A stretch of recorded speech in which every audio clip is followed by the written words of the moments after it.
Assalamualaikum warahmatullahi wabarakatuh. Selamat pagi, selamat siang, dan selamat malam kapanpun Ibu Yana menonton ini. Dan salam, Om Swastiastu, Namo Buddhaya, salam kebajikan. Puji syukur atas nikmat Allah yang telah dilimpahkan sehingga saya masih diberikan kesehatan dan dapat melakukan presentasi online pada pagi hari ini. Sebelumnya izinkan saya memperkenalkan diri. Nama saya Arif Bahtiar dari program studi Teknik Kimia dengan NIM 20030025. Saya ucapkan terima kasih kepada Ibu Yana Sari MSIP selaku dosen pengampu mata kuliah Fisika Dasar dan Kak Lingga selaku asisten dosen mata kuliah Fisika Dasar yang telah memberikan saya kesempatan untuk dapat mempresentasikan makalah hasil kerja kelompok saya. Tema makalah yang saya ambil adalah konsep fisika mekanika pada kasus pengolahan sampah plastik. Untuk bahan presentasi yang saya ambil yaitu dari makalah yang disusun oleh yang pertama Muhammad Iqbal Hanif dengan NIM 20030001, kemudian Andre Muhammad dengan NIM 20030009, kemudian ada Adelia Yulfa dengan NIM 20030017, kemudian saya sendiri Arif Bahtiar dengan NIM 20030025, kemudian ada Jihad dengan NIM 20030033 dan Sandi Oktodila NIM 20030041. Puji dan syukur kami panjatkan kepada Tuhan Yang Maha Esa karena berkatnya kami dapat menyelesaikan makalah ini dengan tepat waktu. Kami berharap dengan dibuatnya makalah ini dapat memberikan pengertian kepada pembaca mengenai mekanika. Kami juga berharap agar pembaca akhirnya mengerti tentang pengertian, penanganan, serta metode pembuangan limbah bahan kimia yang sangat penting untuk dipelajari dalam kehidupan sehari-hari. Kami menyadari bahwa dalam pembuatan makalah ini masih jauh dari kesempurnaan. Karena itu, kami mohon maaf sebelumnya kalau ada kata-kata yang mungkin sulit dipahami atau kekurangan kata-kata, dan juga mengharap kritik dan saran yang membangun dari berbagai pihak agar kedepannya pembuatan makalah ini berikutnya lebih baik lagi. Kami mengucapkan terima kasih yang sebesar-besarnya atas waktunya untuk mendengarkan presentasi ini. Kami juga berharap semoga presentasi ini dapat bermanfaat bagi kita semua. Saya mengambil latar belakang mekanika merupakan cabang ilmu fisika klasik yang berkembang sejak berabad-abad yang lalu. Pada zaman Galileo dan Newton, Galileo merumuskan hukum-hukum benda-benda jatuh, sedangkan Newton mempelajari gerak benda pada umumnya. Mekanika merupakan salah satu cabang ilmu fisika yang mempelajari tentang gerak yang bekerja pada benda. Mekanika terbagi atas sub-sub pokok materi yang terdiri dari statika yang mempelajari benda diam, kinematika yang mempelajari benda gerak, dan dinamika yang mempelajari benda yang terpengaruh oleh gaya. Mekanika menggambarkan dinamika partikel atau sistem partikel. Dinamika merupakan cabang ilmu mekanika yang meninjau gerak partikel dengan memperhatikan penyebab geraknya, yang berhubungan dengan konsep-konsep kondisi gerak benda dan keadaan-keadaan luar yang menyebabkan perubahan keadaan gerak benda. Gerak osilator merupakan salah satu contoh perilaku yang dapat menggambarkan sebuah sistem dinamika gerak. Perilaku dinamis dari osilator harmonik dengan mudah dapat dipelajari dengan menggunakan sistem mekanik sederhana seperti pendulum yang dipengaruhi oleh gravitasi dengan osilasi kecil. Selain pada pendulum, perilaku dinamis yang terjadi pada osilator Duffing dapat digunakan untuk mempelajari persamaan gerak dalam mekanika. Osilator Duffing merupakan model dari sebuah sistem yang menunjukkan perilaku non-linear. Dalam penelitian ini, metode penelitian yang digunakan adalah metode penelitian studi literatur. Penelitian ini dimulai dengan kajian studi literatur tentang konsep dasar mekanika yang dilanjutkan dengan mempelajari proses pengolahan limbah plastik. Bahwa studi literatur kepustakaan adalah dilakukan mencari data atau informasi riset melalui membaca jurnal ilmiah, buku-buku referensi, dan bahan-bahan publikasi yang tersedia di perpustakaan. Studi literatur digunakan untuk mempelajari sumber bacaan yang dapat memberikan informasi yang ada hubungannya dengan masalah yang sedang diteliti. Seperti yang telah disebutkan tadi, mekanika membahas tentang masalah gerak, usaha, dan energi. Dalam ilmu fisika, usaha adalah besarnya energi atau gaya yang diberikan untuk memindahkan atau menggerakkan suatu benda atau objek. Yang dimaksud dengan memindahkan di sini artinya tempat atau letaknya yang berubah setelah dilakukan usaha. Oleh karena itu, menghitung seberapa besar usaha digunakan persamaan yaitu W sama dengan F kali S. W sama dengan F kali S ini merupakan persamaan untuk menghitung seberapa besar usaha digunakan. Di mana F sama dengan gaya dengan satuan Newton, W sama dengan usaha, satuannya Joule, dan S sama dengan perpindahan dengan satuan meter. Kemudian usaha W bertanda positif, usaha searah dengan perpindahan benda. Usaha W bertanda negatif adalah usaha yang berlawanan dengan arah perpindahan benda. Penggunaan plastik dan barang-barang berbahan dasar plastik semakin meningkat seiring berkembangnya teknologi industri dan juga jumlah populasi penduduk. Di Indonesia, kebutuhan plastik terus meningkat hingga mengalami kenaikan rata-rata 200 ton per tahun. Akibat dari peningkatan penggunaan plastik ini adalah bertambah pula sampah plastik. Berdasarkan asumsi Kementerian Lingkungan Hidup (KLH), setiap hari penduduk Indonesia menghasilkan 0,8 kg sampah per orang. Secara total sebanyak 189.000 ton sampah per hari. Dari jumlah tersebut, 15% berupa sampah plastik atau sejumlah 28,4 ribu ton sampah plastik per hari. Plastik mempunyai keunggulan dibanding material yang lain, di antaranya kuat, ringan, fleksibel, tahan karat, tidak mudah pecah, mudah diberi warna, mudah dibentuk, serta isolator panas dan listrik yang baik. Akan tetapi, plastik yang sudah menjadi sampah akan berdampak negatif terhadap lingkungan karena tidak dapat terurai dengan cepat dan dapat menurunkan kesuburan tanah. Sampah plastik yang dibuang sembarangan juga dapat menyumbat saluran drainase, selokan, dan sungai sehingga bisa menyebabkan banjir. Sampah plastik yang dibakar bisa mengeluarkan zat-zat yang berbahaya bagi kesehatan manusia. Penanganan sampah plastik yang populer selama ini adalah 3R: reuse, reduce, dan recycle. Apa itu reuse? Reuse adalah memakai berulang kali barang yang terbuat dari plastik. Apa itu reduce? Reduce adalah mengurangi pembelian atau penggunaan barang-barang yang terbuat dari plastik, terutama barang-barang yang sekali pakai. Kemudian ada recycle. Apa itu recycle? Recycle adalah mendaur ulang barang-barang yang terbuat dari plastik. Daur ulang dilakukan dengan mengolah kembali barang-barang yang dianggap sudah tidak mempunyai nilai ekonomis atau melalui proses fisik maupun kimiawi atau keduanya. Masing-masing penanganan sampah tadi mempunyai kelemahan. Kelemahan dari reuse adalah barang-barang tertentu yang terbuat dari plastik seperti kantong plastik. Kalau dipakai berkali-kali, lama-kelamaan akan tidak layak pakai. Selain itu, beberapa jenis plastik tidak baik bagi kesehatan tubuh apabila dipakai berkali-kali. Kelemahan dari reduce adalah harus tersedianya barang-barang pengganti plastik yang lebih murah dan lebih praktis. Sedangkan kelemahan dari recycle adalah bahwa plastik yang sudah didaur ulang untuk dijadikan barang plastik lagi akan semakin menurun kualitasnya. Daur ulang atau recycle sampah plastik dapat dibedakan menjadi 4 cara, yaitu daur ulang primer, daur ulang sekunder, daur ulang tersier, dan daur ulang kuarter. Daur ulang primer adalah daur ulang limbah plastik menjadi produk yang dimiliki kualitas yang hampir setara dengan produk aslinya.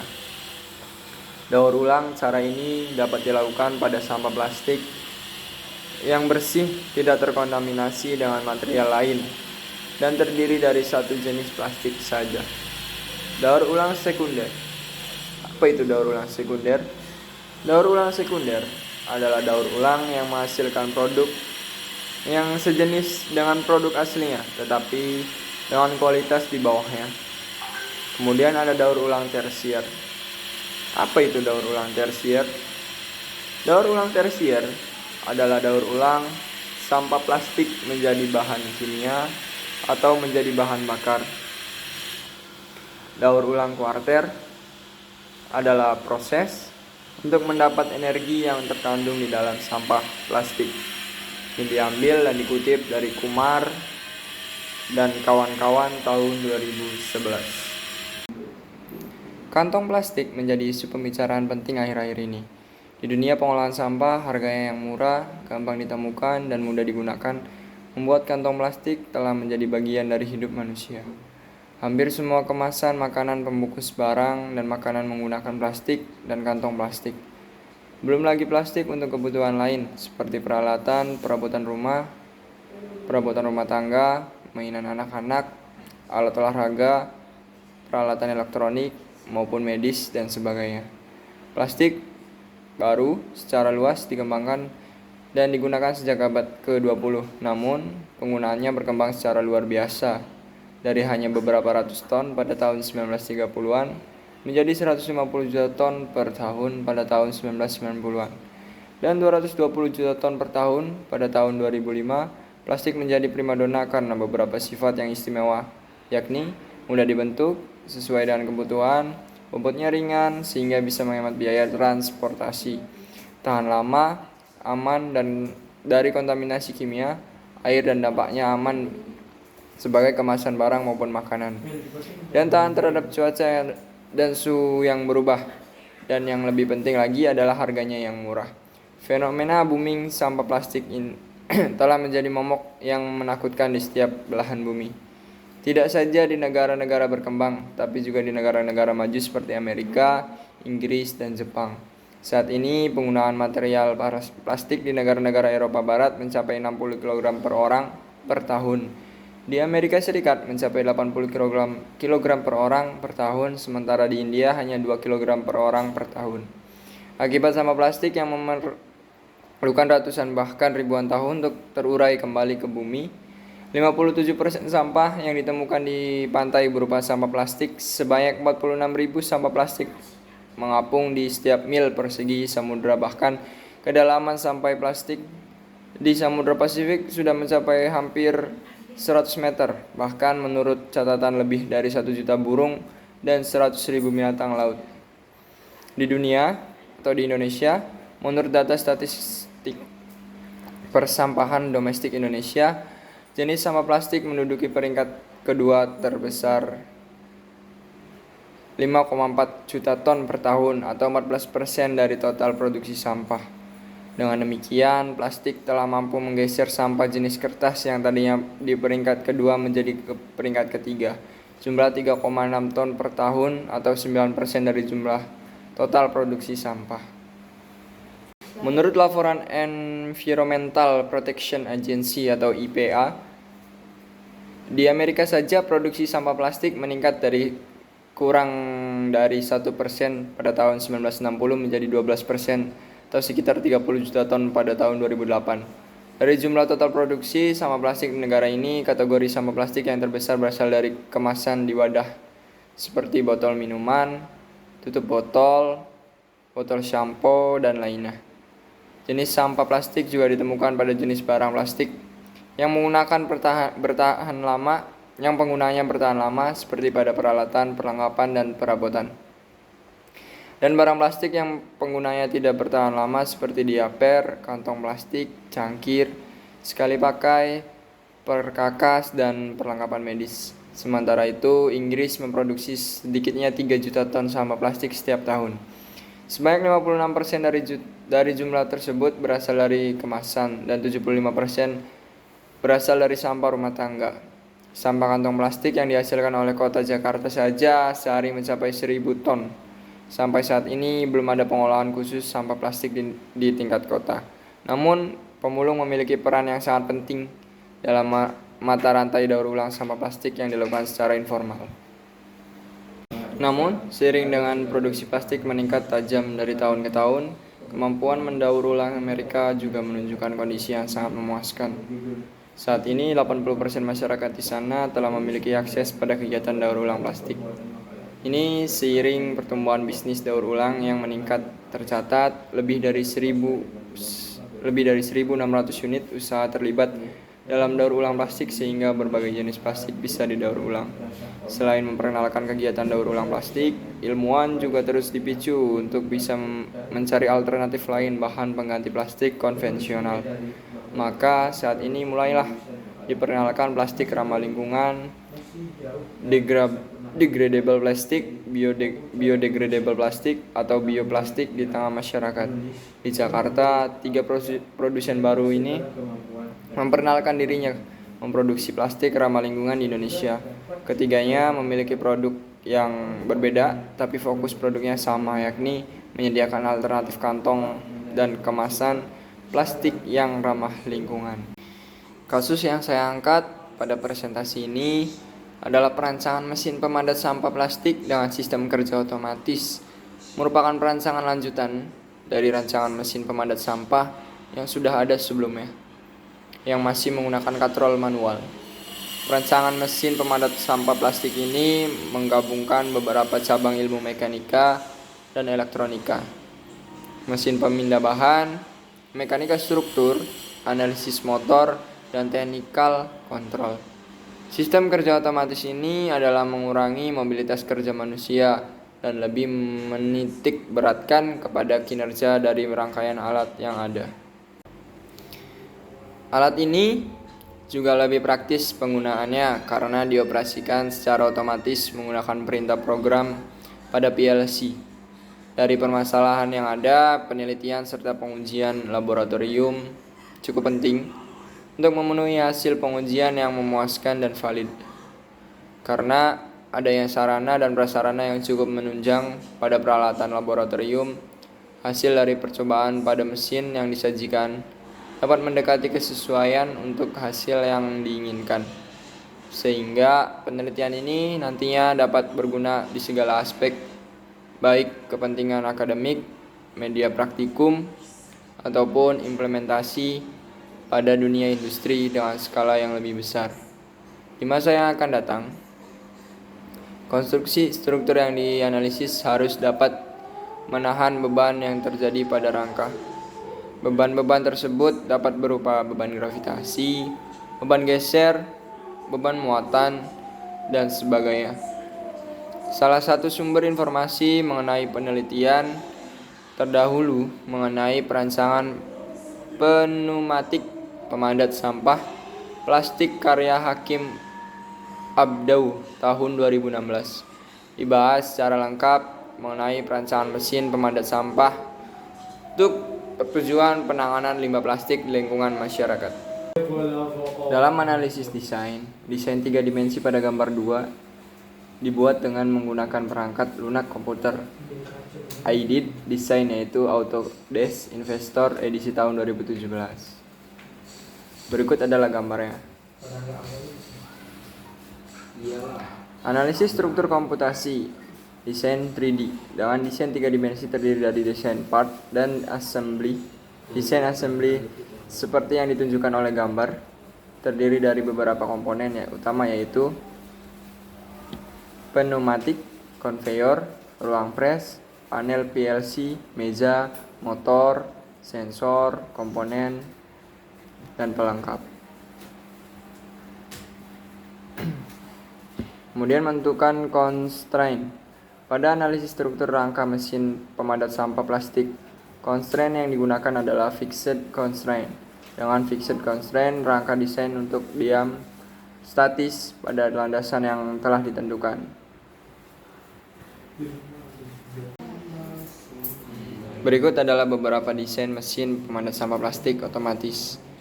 Yang pertama adalah gambar pendesain pemadat sampah plastik otomatis. Kemudian ada desain pneumatik. Kemudian ada desain conveyor. Ada desain ruang pres. Kemudian ada desain panel PLC. Ada desain meja. Kemudian ada desain fixed constraint rangka.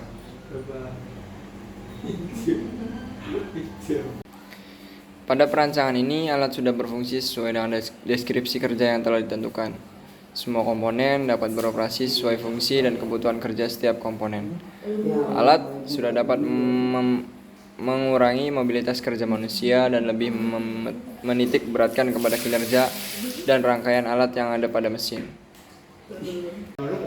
Demikian beberapa hal yang bisa saya sampaikan. Atas kesempatan hari ini, saya mohon maaf yang sebesar-besarnya apabila ada tutur kata maupun tindakan yang kurang berkenan di hati Ibu Yana. Dengan ini presentasi ini saya tutup. Semoga bermanfaat bagi kita semua. Terima kasih atas perhatiannya. Billahi taufiq wal hidayah. Wassalamualaikum warahmatullahi wabarakatuh.